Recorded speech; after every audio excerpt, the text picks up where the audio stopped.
नमस्कार मित्रों, आपके अपने YouTube चैनल में आपका स्वागत है। आज की जो कहानी है, आज का जो प्रसंग है, बड़ा ज्ञानवर्धक है, बड़ा मोटिवेशनल है। इसलिए वीडियो को पूरा देखें ताकि आपको संपूर्ण जानकारी हासिल हो। आज जो कहानी मैं आपको सुनाने जा रहा हूँ, ये कहानी एक सारस और उनकी पत्नी की कहानी है। ये कहानी बड़ी प्रेरणादायक है। इस कहानी को सुनने के बाद आपके घर में कभी भी किसी भी प्रकार का कोई कलेश नहीं होगा, कोई लड़ाई झगड़ा नहीं होगा। आपके घर में सदैव सुख शांति बनी रहेगी। इस कहानी को आप खुद सुने, अपने परिवार वालों को सुनाएं, अपने बच्चों को तो जरूर सुनाएं। इस कहानी को सुनने के बाद आपके बच्चे वो अच्छे संस्कार वाले होंगे। आपके बच्चे कभी भी कोई गलत ऐसा कार्य नहीं करेंगे जिनकी वजह से अपने माता पिता का सर नीचे को झुक जाए। इसलिए अपने बच्चों को इस कहानी को जरूर सुनाएं। कहानी शुरू करने से पहले जो लोग हमसे नए जुड़े हैं वो हमारे चैनल को सब्सक्राइब करें। शुरू करते हैं आज की प्यारी सी कहानी। एक पानी के तालाब के किनारे एक सारस का जोड़ा रहता था। उनका जीवन बड़ा सुखमय था। वो दिन भर पानी में अपना पेट भरते, अपना भोजन खाते, उसके बाद पानी के किनारे पर वहीं पे बैठ जाते। कहीं दूर जाने की जरूरत नहीं थी। इसी तरीके से उनकी दिनचर्या चल रही थी। उनका जीवन व्यतीत हो रहा था। कुछ दिन को बाद में सारस की पत्नी गर्भवती हो जाती है और जब वो गर्भवती होती है तो वो अपने पति से कहती है कि पिया जी, अब हमें यहाँ से कहीं दूर चलना चाहिए। हमें किसी ऐसी स्थान की तलाश कर दीजिए जहाँ पर हम सुकून से रह सके और लंबे समय तक रह सके, क्योंकि आज के बाद सिर्फ आप ही भोजन लेके आओगे। मैं सिर्फ अपने अंडों पे बैठूंगी। आप हमें और हमारे बच्चों को भोजन लाके देंगे, तभी हम भोजन खा पाएंगे। तो हमें ऐसे स्थान की जरूरत है जहाँ पे हमें भरपेट भोजन मिले, पौष्टिक भोजन मिले। तो सारस अपनी पत्नी से कहता है कि प्रिय, इस तालाब के अंदर भी बहुत सारा भोजन है जो हमसे कभी भी खत्म नहीं होगा। इसलिए आप निश्चिंत रहें, आप चिंता न करें। वो सारस अपनी पत्नी को ये बातें कहता है कि तुम चिंता मत करो, तुम शांति से रहो। कुछ दिन निकलने के बाद उस सारस की पत्नी अंडों को जन्म देती है। जब वो सारस की पत्नी अंडे देती है, अंडे देने के बाद वो सिर्फ अंडों पे बैठ जाती है और अब अंडों पे बैठी बैठी अपने पति पे हुक्म चलाती है। अब उसको जभी भी भूख लगती, अपने पति से कहती और बड़े रौब से वो कहती कि जाइए हमारे लिए और भोजन लेके आइए। अब उसका पति तालाब के अंदर जाता और मछलियां वगैरह ढूंढ के अपनी पत्नी को लाके देता। अब उस सारस की पत्नी जैसे ही उसका पति भोजन लाके देता, वो तुरंत खा जाती और फिर से अपने पति को हुक्म देती कि अभी मेरा पेट नहीं भरा है, इसलिए आप और भोजन लेके आओ। तो उनका पति फिर से जाता और फिर से ढूंढ करके अपनी पत्नी के लिए वो भोजन ले गया था। अब वो जैसी लाके देता, तुरंत उसकी पत्नी खा जाती और फिर से अपने पति को हुक्म करती कि जाओ फिर से भोजन लेके आओ, अभी मैं बहुत भूखी हूँ। अब उस सारस को अपना पेट भरने के लिए भी भोजन नहीं था, क्योंकि वो जितना भोजन ढूंढता उतना ही अपनी पत्नी के लिए ले जाता। खुद नहीं खाता, अपनी पत्नी को ले जाके खिलाता, लेकिन उसकी पत्नी दिन भर भोजन करती, उसके बाद भी उसका पेट नहीं भरता। जैसे ही उसका पति भोजन लेकर आता, तुरंत उसको दूसरा ऑर्डर कर देती। वो कहती कि तुरंत जाओ और भोजन लेके आओ। अब उसका पति दिन भर इसी काम में लगा रहता, पानी में जाता, पानी से भोजन ढूंढता और अपनी पत्नी को लाके देता। उसकी पत्नी तुरंत खा जाती, फिर ऑर्डर कर देती कि और लेके आओ, अभी मैं बहुत भूखी हूँ। तो फिर पानी में जाता और फिर से डुबकी लगा करके वो भोजन ढूंढता और फिर से लाकर अपनी पत्नी को देता। तब उसकी पत्नी फिर से खा जाती और फिर से ऑर्डर देती। ये सिलसिला कुछ दिनों तक लगातार चलता है। अब धीरे धीरे सारस बड़ा परेशान हो जाता है, धीरे धीरे सूखने लगता है, क्योंकि वो खुद वो भोजन नहीं खाता था। वो सीधा जो भी भोजन उसको प्राप्त होता था, सीधा अपनी पत्नी को ले जाके देता था। उधर उसकी पत्नी वो गुस्सा इस बात का निकाल रही थी कि उसने दूसरी जगह जाने के लिए अपने पति से कहा था, लेकिन उसने अपनी पत्नी की बात को नहीं माना था। उसने यही कहा था कि हम यहाँ पे रहकर भी हमारे बच्चों का पालन पोषण कर सकते हैं। इस तालाब में भी बहुत सारा भोजन है जो हमारे लिए पर्याप्त है। यह बात अपनी पत्नी से कहकर अपनी पत्नी को उसी तालाब में रोके रखा। इसीलिए अब उसकी पत्नी अपने पति को परेशान करने में, टॉर्चर करने में कोई कसर नहीं छोड़ती है। जब उसकी पत्नी अपने पति को टॉर्चर कर रही थी तो कुछ दिन निकल जाते हैं। कुछ दिन के बाद में सारस बड़ा परेशान हो जाता है। सोचने लगता है कि अब मैं करूँ तो ऐसा क्या करूँ। मैं दिन भर इतना सारा भोजन इकट्ठा करता हूँ, इतना सारा भोजन ढूंढता हूँ और सीधा अपनी पत्नी को ले जाके देता हूँ। वो सारे भोजन को खा जाती है। उसके बाद भी उसका पेट नहीं भरता। वो जैसी भोजन ग्रहण करती है तुरंत मुझे दूसरा ऑर्डर देती है। कहती कि तुरंत जाओ और तुरंत और भोजन लेके आओ, अभी मैं बहुत भूखी हूँ। वो सारस सोचने लग जाता है कि अब मैं करूँ तो ऐसा क्या करूँ जिसके कारण मुझे इस पीड़ा से मुक्ति मिले। वो हताश परेशान हो जाता है। धीरे धीरे उसका शरीर, उसका बदन सूखने लगता है। अब उसको काफी दिन हो जाते हैं भोजन खाए हुए। वो जितना भी भोजन ढूंढता सभी अपनी पत्नी को ले जाके दे देता।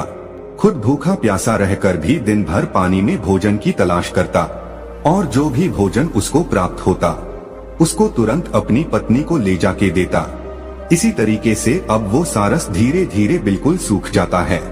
अब उसकी हालात इतने खराब हो जाते कि वो चलने के काबिल भी नहीं रहता, दौड़ने के काबिल भी नहीं रहता, उड़ने के काबिल भी नहीं रहता। लेकिन उसकी पत्नी को उस पर बिल्कुल तरस नहीं था, बिल्कुल दया नहीं थी।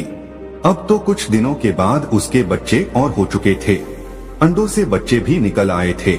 अब तो बच्चों को भी भोजन ले जाके देना पड़ रहा था, साथ में उसकी पत्नी को भी भोजन ले जाके देना पड़ रहा था। पहले तो वो सारस बीच बीच में थोड़ा भोजन खुद खा लिया करता था, लेकिन अब तो उसके बच्चे भी हैं और उसकी पत्नी भी है। अब तो वो एक निवाला भी नहीं खा सकता था। जितना भोजन उसको मिलता सभी भोजन को अपनी पत्नी को, अपने बच्चों को ले जाके देता, खुद एक भी निवाला नहीं लेता। अब धीरे धीरे सारस के हालात खराब हो जाते। अब वो बिल्कुल सूख जाता है, बिल्कुल हड्डियों का ढांचा बन जाता है। कहते हैं ना कि भूखा भजन ना हो गोपाला, ये पकड़ 3 कंठी माला। क्योंकि भूखे रहकर कोई भी जीव जंतु किसी भी कार्य को नहीं कर सकता। इसी तरीके से अब उस सारस की हालत इतनी खराब हो जाती है कि वो नहीं तो चल सकता, नहीं उड़ सकता, कुछ नहीं कर सकता था। अब वो सारस धीरे धीरे हड्डियों के ढांचे में बदल जाता है। उस सारस का मांस वो सब सूख जाता है। अब वो एक हड्डियों का ढांचा बन के रह जाता है। जब वो सारस हड्डियों का ढांचा बन जाता है, उसकी क्षमता नहीं रहती है। तब वो अपनी पत्नी से कहता है कि प्रिय, अब मैं सिर्फ कुछ दिनों का मेहमान हूँ। अब आप यदि मुझे टॉर्चर ना करें तो आपकी बड़ी कृपा होगी। अब तो बच्चे भी बड़े हो चुके हैं। आप स्वयं भी पानी में जाकर, आप स्वयं भी तालाब में जाकर अपने बच्चों के लिए भोजन ला सकती हो, अपने लिए भोजन ढूंढ सकती हो। अब मैं सिर्फ कुछ ही दिनों का मेहमान हूँ। आप अच्छे से रहना और अपने बच्चों का अच्छे से लालन पालन करना।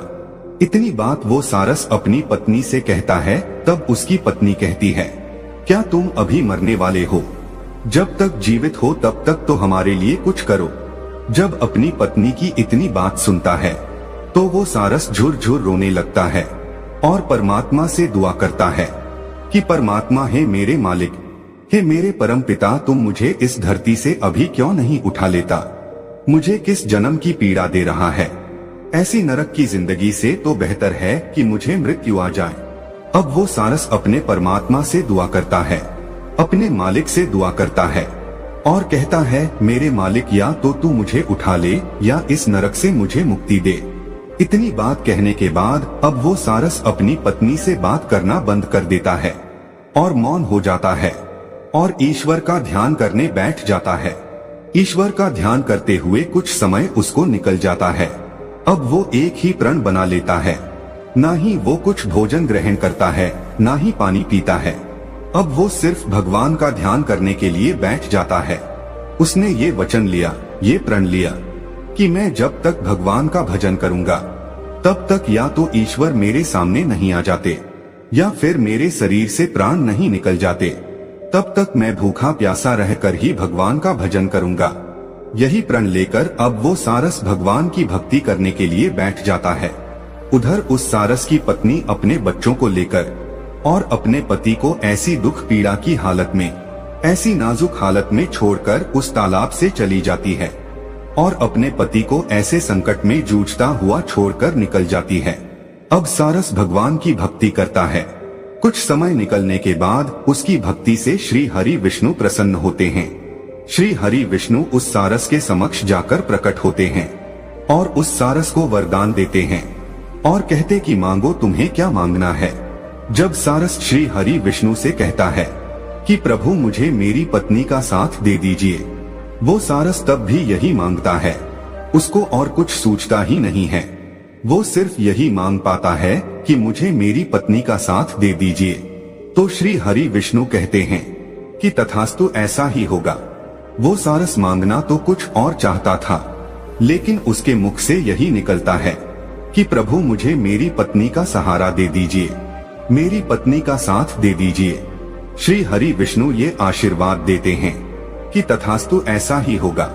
अब वो सारस अपनी पत्नी का सानिध्य पाता है। फिर से उसकी पत्नी उसको मिल जाती है। श्री हरि विष्णु की कृपा से उसके बच्चे और उसकी पत्नी उसको फिर से मिल जाती है और वो अपनी पत्नी के साथ दुख पीड़ा झेलता हुआ अपना जीवन व्यतीत करता है। और एक दिन ऐसा आता है कि वो सारस मृत्यु को प्राप्त हो जाता है। दोस्तों, आज भी सारस जो है, अंडे देने के बाद कभी भी भोजन लेने के लिए नहीं जाती। वो सिर्फ अंडों पर बैठी रहती है, हमेशा 24 घंटे। उसका पति ही उसको भोजन लाके देता है और जब उसके अंडों से बच्चे निकलते हैं, तब भी उस सारस का पति अपनी पत्नी को और अपने बच्चों को पानी से भोजन ढूंढ के लाता है और अपनी पत्नी को अपने बच्चों को भोजन खिलाता है। वो तब तक खिलाता है जब तक सारस के बच्चे खुद भोजन ढूंढने और खुद पानी में उतरने के काबिल नहीं हो जाते। तब तक सारस अपनी पत्नी को और अपने बच्चों को स्वयं भोजन लाके खिलाता है, क्योंकि ये श्री हरि विष्णु के एक आशीर्वाद के कारण हुआ है। उस वक्त यदि वो सारस कुछ और मांग लेता तो हो सकता है वो अपने बच्चों का, अपनी पत्नी का लालन पालन नहीं करता, लेकिन उसने श्री हरि विष्णु से यही मांगा कि प्रभु मुझे मेरी पत्नी का साथ चाहिए। तो भगवान ने उनको ये आशीर्वाद दे दिया कि तथास्तु, ऐसा ही होगा। उसके बाद से सारस कभी भी आपको अकेली नहीं मिलेगी, वो हमेशा जोड़े में मिलेगी। जहाँ भी आपको नजर आएगी वो जोड़े में नजर आएगी। अकेली सारस आपको कहीं पे भी ढूंढने को नहीं मिलेगी। दोनों पति पत्नी का जोड़ा आपको हमेशा नजर आएगा। और जब वो अंडे देती है तो खुद अंडों पे बैठ जाती है और सारस अपनी पत्नी के लिए भोजन ढूंढ के लाता है और खिलाता है। इसी तरीके से उनका जीवन व्यतीत होता है। दोस्तों, ये कहानी अब समाप्त होती है। तो दोस्तों, यह कहानी आपको कैसी लगी हमें कमेंट सेक्शन में जरूर बताना और अच्छी लगी हो तो इस चैनल को सब्सक्राइब जरूर कर लेना।